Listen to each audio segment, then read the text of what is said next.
પોતાની પત્ની સિવાય કોઈ પણ સ્ત્રી પ્રત્યે ખરાબ દ્રષ્ટિ રાખવી કે સ્ત્રી સાથે અવૈધ સંબંધ બનાવવો, અથવા કોઈ સ્ત્રી પોતાના પતિ સિવાય કોઈ પરપુરુષ સાથે ખરાબ દ્રષ્ટિ રાખે કે ખરાબ સંબંધ બનાવે, આને વ્યભિચાર કહેવામાં આવે છે.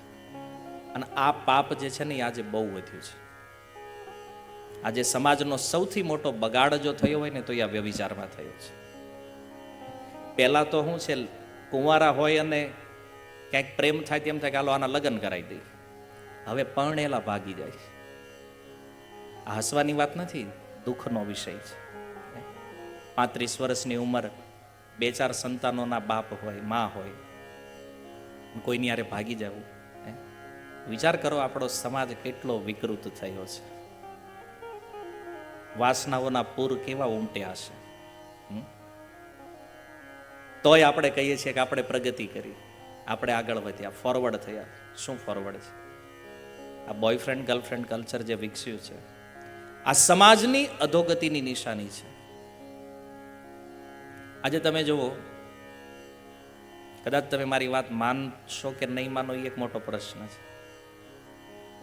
ન્યૂઝ વાળાનું કહેવું છે 70% સ્ત્રીઓ જે છે ને જેના વિવાહ થઈ ગયા છે, એવી 70% સ્ત્રીઓને ક્યાંક અફેર છે. સાચું જ ખોટું મને ખબર નથી, મેં ન્યૂઝમાં જોયું હતું, એ તમને કહું છું. ક્યાંક ને ક્યાંક એનું મન બીજે જોડાયેલું છે, ક્યાંક છુપાયેલું છે, ક્યાંક જાહેર છે, ક્યાંક મોબાઈલમાં ગુપ્ત છે. આ સમાજની અધોગતિની નિશાની છે. જો આ ભારત વર્ષ, આ સનાતન ધર્મનો સિદ્ધાંત શું છે? જીવનમાં એકવાર જેનો હાથ પકડ્યો પછી અલગ મૃત્યુ સમય જ થાય. પૂછો આ પાઘડી વાળા જે બેઠા છે, આ લોકો પાસે ધન ભલે નહોતું, પણ ચરિત્ર એવા ઉજ્જવળ હતા ને, આ વ્હાઈટ કપડા જેવા પહેર્યા છે ને એવા જ ઉજ્જવળ એના ચરિત્રો રહ્યા છે. અને આપણે કપડા બહુ સારા, ફેશન બહુ સારી, પણ મન એવા બગડ્યા છે. તમને એક પ્રયોગ કરવાનું કહું, ઘરે જઈને છે ને કાગળ પેન લઈને તમારા મનમાં જે વિચાર આવે છે ને એને લખજો. જે વિચાર આવે, સારો ખરાબ જે હોય, અને એ વિચારને જો તમે વાંચશો ને બીજા દિવસે આત્મહત્યા કરવાનું મન થાય. એવા અંદરથી બગડ્યા છીએ આપણે. આ દશા છે સમાજ. અને ખાલી આઈની નહીં, કહેવાતા અધ્યાત્મવાદીઓ પણ આમાંથી બહાર નથી. જેવો રોજ પેપરમાં કાંડ છપાય છે. સાધુ, આજ માણસને ભય લાગે છે સાધુઓ પાસે જાતા. સામાન્ય માણસ તો વ્યભિચારમાં પડે, પણ જેણે ભગવાનનું ભજન કરવા માટે સંસારનો ત્યાગ કર્યો છે ને આવડા એ બહાર નથી આમાંથી. અને આનું એક કારણ છે. શું કારણ છે? 18-20 વર્ષના છોકરાઓ સ્કૂલો કોલેજોમાં ભણતા હોય, પોગી જાય આવડા ન્યા, આવો ભગવાનનું ભજન કરો, અમે તમને સાધુ બનાવીએ. યુથ પ્રીચિંગના નામે કેટલાય છોકરાઓની કોમળી બુદ્ધિને ભ્રષ્ટ કરે છે આ લોકો. હવે 18-20 વર્ષનો બાળક, એને શું ખબર પડે સંસાર શું છે, વ્યવહાર શું છે? ભણતો હોય ત્યાંથી સીધો ઘરે આવીને કે મારે ઘરે નથી રહેવું, મારે સાધુ થઈ જવું છે. જો એનામાં અસલી વૈરાગ્ય નથી. હા, કોઈમાં સાચો વૈરાગ્ય હોય ને એને સાધુ બનવું હોય, મારો વિરોધ નથી, પણ આ ઓલો ઊભો કરાયેલો જે વૈરાગ્ય છે, અને પ્રકૃતિના નિયમ અનુસાર 25-26 વર્ષે જ્યારે આ કામના એનામાં પ્રબળ જાગે ત્યારે શું કરશે? વિચાર કર્યો છે ક્યારે? આજે જે પ્રચાર કરવા માટે નીકળ્યા છે ને જે સાધુઓ, સ્કૂલ પ્રીચિંગ ને, કોલેજ પ્રીચિંગ ને, યુથ પ્રીચિંગ ને, એને આ સમજવાની જરૂર છે. કોઈ સાધુ બને ભક્તિ, જ્ઞાન અને વૈરાગ્ય જ્યારે હૃદયમાં જાગે ને તો. અને કેવો સાધુ બને? એકવાર લાલ કપડું ખંભે ચડે ને પછી મરતા સુધી ઉતરે નહીં જીવનમાં. આ તો ઓલા કે મંદિરમાં ન થયું પાછો આવ્યો એ કે ત્યાંથી, અને મંદિરેથી પાછા આવ્યો ને એની પછી સમાજમાં કઈ વેલ્યુ ન હોય. આ દશા છે આજે. શું કામ? આ મૂળ વ્યભિચાર છે, શિક્ષાઓ નથી. અને એટલા માટે સાધુઓ અહીંથી બાકાત નથી. તમે જો કોઈ માણસને ઉજ્જવળ બનાવે એનું ચરિત્ર. ભગવાન રામ અને રાવણમાં ભેદ શું હતો? રાવણ બધી રીતે ભગવાનથી આગળ હતો. ધનમાં કોણ આગળ હતો? રાવણ. સોનાની લંકામાં ભગવાન વનમાં ફરે છે.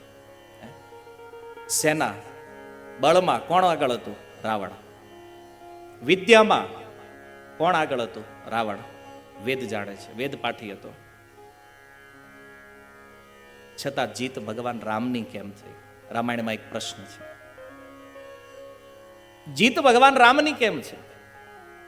તુલસીદાસ જેનો ઉત્તર આપે, રામચરિત માનસ. કેમ? કારણ કે રામનું ચરિત્ર ઉજ્જવળ છે. જેનું ચરિત્ર ઉજ્જવળ હોય ને એમાં બધા ગુણ આવીને પ્રવિષ્ટ થઈ જાય. અને તમારામાં બધા ગુણ હોય પણ જો ચરિત્ર નથી તો આ બધા ગુણ ક્યારે વયા જાય ખબર નહીં રહે. ચરિત્ર માણસને વિજયી બનાવે છે. પોતાની પત્ની સાથે રહ્યો. બાકી તમામ સ્ત્રીઓ જેને માતાની દ્રષ્ટિથી, પુત્રીની દ્રષ્ટિથી, બહેનની દ્રષ્ટિથી જોવો, આ શાસ્ત્ર શીખવે છે. પુરુષ અને સ્ત્રી બંને માટે આ નિયમ છે. કારણ કે જો વ્યભિચાર કરશો ને તો પવિત્રતા નામનો ધર્મનો પગ આપણે કાપી રહ્યા છે. બહારથી તૈયાર થઈને સોફિસ્ટિકેટેડ લાગતા હોય ને અંદરથી હડેલા. ભગવાનની સામે જાતા છું તો ભગવાન કહે આવ્યો નોટંકી. સૌથી મોટો મનમાં વ્યભિચાર હાલતો હોય ને ભગવાનની સામે જઈને દંડવત મારતા હોય. કળિયુગમાં આવાય ભક્તો વધી રહ્યા છે. અને ભાગવત કહે છે ધર્મ ધ્વજી. બહારથી ધર્મનું પાલન કરે પણ અંદરથી હડેલા હોય. ગીતામાં ભગવાન કહે છે અર્જુન મનથી ઇન્દ્રિય વિશ્વનું ચિંતન કરે ને બહારથી સાધુનો વેશ, એને આ તો ઢોંગ છે, પાખંડ છે. સાધુ બનવું હોય તો એવા બનો, અવ્વલ નંબરના સાધુ બનો. નહીતર ગૃહસ્થ બનો, વિવાહ કરો, પત્ની સાથે રહ્યો. શાસ્ત્ર વિવાહ કરવાની ના નથી પાડતું. અને એવો કોઈ નિયમ નથી કે લાલ કપડાવાળાને ભગવાન મળી જાય એના ઘરે રહે નહીં મળે. જા ભક્તો એવા છે ઘરે રહેતા હતા ને એ જ પામ્યા છે. અર્જુન 4 પત્ની છે, એક નહીં 4 પત્નીઓના સ્વામી છે અર્જુન. તમે દ્રૌપદીને જાણો છો, ચિત્રાંગદા, ઉલુપી અને અભિમન્યુની માતા સુભદ્રા. જો ભગવાન એનો રથ હાકે છે. સાધુનો રથ હાક્યો છે ભગવાને. એટલે આ બધી પોસ્ટ છે. તમે ઘરમાં રહ્યો કે મંદિરમાં રહ્યો કોઈ ફરક નથી પડતો. ફરક એક જ વાત છે, મન ભગવાનમાં હોવું જોઈએ. જે સંસારમાં લાગ્યું છે ને એને ભગવાનમાં લગાડો. આ કૃષ્ણ કોન્શિયસનેસ, આ કૃષ્ણ ભાવનામૃત છે. આ ભાગવત કહે છે. તો ચરિત્ર શુદ્ધ નહીં થાય ત્યાં સુધી આ વ્યભિચાર બંધ નહીં થાય. કેમ? ટીવીમાં ને મોબાઈલમાં આ જ પીરસવામાં આવે છે. તમે ટૂથપેસ્ટની એડ જોવો એમાંય છોકરી, ગાડીની એડ જોવો એમાંય છોકરી, નોટબુકની એડ જોવો એમાંય છોકરી. કેમ? એટલે એડવર્ટાઇઝ વાળાને ખબર છે કે આનું મન છોકરીમાં લાગશે એટલે એ આપણી એડવર્ટાઇઝ જોશે. આ ધંધો છે. આપણા મનને એ ઓળખી ગયા પણ આપણે એને ઓળખતા. યુટ્યુબ ખોલો, એને તમારા મનને બગાડવા વાળી વસ્તુઓ પણ છે અને સુધારવા વાળી પણ છે. શું જોવું એ આપણે નક્કી કરવાનું છે. આપણું મન સારું હશે તો આપણો ફોન સારો. આજ કોઈ માણસનું મન કેવું છે જાણવું ને એને ફોન જોઈ લો એટલે ખબર પડી જાય. આ બાકી વસ્તુ એનું ખાલી ફેસબુકનું પેજ જે છે ને એનું એનાલિસિસ કરી લો એટલે ખબર પડે કે આ માણસનું મન ક્યાં છે. કારણ કે જેવી વિચારધારા ને એવી જ એની પોસ્ટ હોય. આ પાપ બહુ વધ્યું છે વ્યભિચાર. આમાંથી પાછું વળવાની જરૂર છે. નહીતર સમાજની દશા એક દિવસ પશુ જેવી થઈ જાય. કોણ પત્ની કોણ માતા કોઈ સંબંધ નહીં રહે. અને આપણે હિન્દુઓએ જાણે ઠેકો લીધો છે, પશુ બનીને જ રહેવું છે આપણે. કાંઈ પણ વાત હોય તો હંમેશા વેસ્ટર્ન કલ્ચરને ફોલો કરવાનું. આ મૂર્ખતા છે. અને એ મૂર્ખતાએ આપણું ચરિત્રથી પતન કરાવ્યું છે. ચરિત્ર ગયું છે. તમે જો ગુજરાતની અંદર એક બારવટીયો થયો છે જેનું નામ છે જોગીદાસ ખુમાણ. કદાચ જાણતા હશો.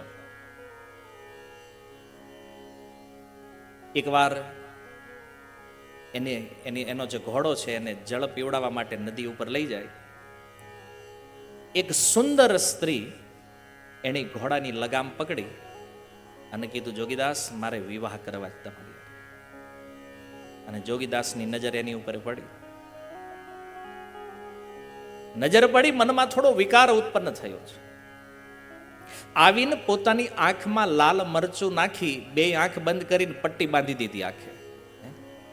આજે આંખે વિકાર જોયો છે ને, તો એ આંખનો આ દંડ છે. આ એક બારવટીયો, આ જ ગુજરાતની વાત છે. વિચાર કરો, એક સ્ત્રી ઉપર કુદ્રષ્ટિ થઈ, એણે પોતાને આ દંડ આપ્યો છે. અને એકવાર એક કન્યા બપોરના સમયમાં એકલી વનમાં મળી. જોગીદાસે પૂછ્યું, બેટા એકલી કે માટા મારે છે, તને ડર નથી લાગતો? બોલે, જોગીદાસ જેવાના બારવટિયા હોય પછી કોની તાકાત છે અમારી સામે આંખ ઊંચી કરીને જોઈએ?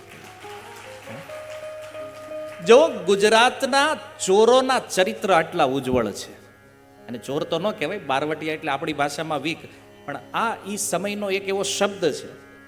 ક્યાંક અન્યાયના કારણે આ લોકો આવું બારવટું કરતા હોય. એ તળપદી ભાષા જે જાણતા હોય એને ખબર હોય બારવટું શું કહેવાય. પણ એ ગુજરાતના બારવટે ચડેલા લોકોના ચરિત્ર આવા ઉજ્જવળ છે, આજના સાધુઓ પાસે જાતા બીક લાગે છે. આ વિચાર કરવા જેવું છે.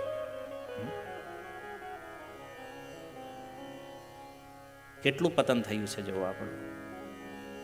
અને આનું કારણ શું છે? એકમાત્ર શિક્ષાનો અભાવ. શાસ્ત્રથી જે શિક્ષા, સાધુ ગુરુ સંતોના આશ્રયમાં બેસીને જે ભક્તિને પ્રાપ્ત કરવાની છે ને, એ આપણે કરી નથી. આપણે તો દેખાવની ભક્તિ માટે આવ્યા છે. એનું આ પરિણામ છે. કારણ કે હૃદયમાં સાચો વૈરાગ્ય હોય ને, જેનું મન ભગવાનમાં લાગ્યું છે ને, એને આ સંસારમાં કોઈ દી આકર્ષણ લાગે જ નહીં. અને સંસારમાં લાગે છે એનો મતલબ આને હજી ભગવાનમાં લાગ્યું નથી. તો વ્યભિચારમાં આ પાપ છે, જે પાપના ફળ સ્વરૂપ ધર્મનો પવિત્રતા નામનો પગ કપાય છે.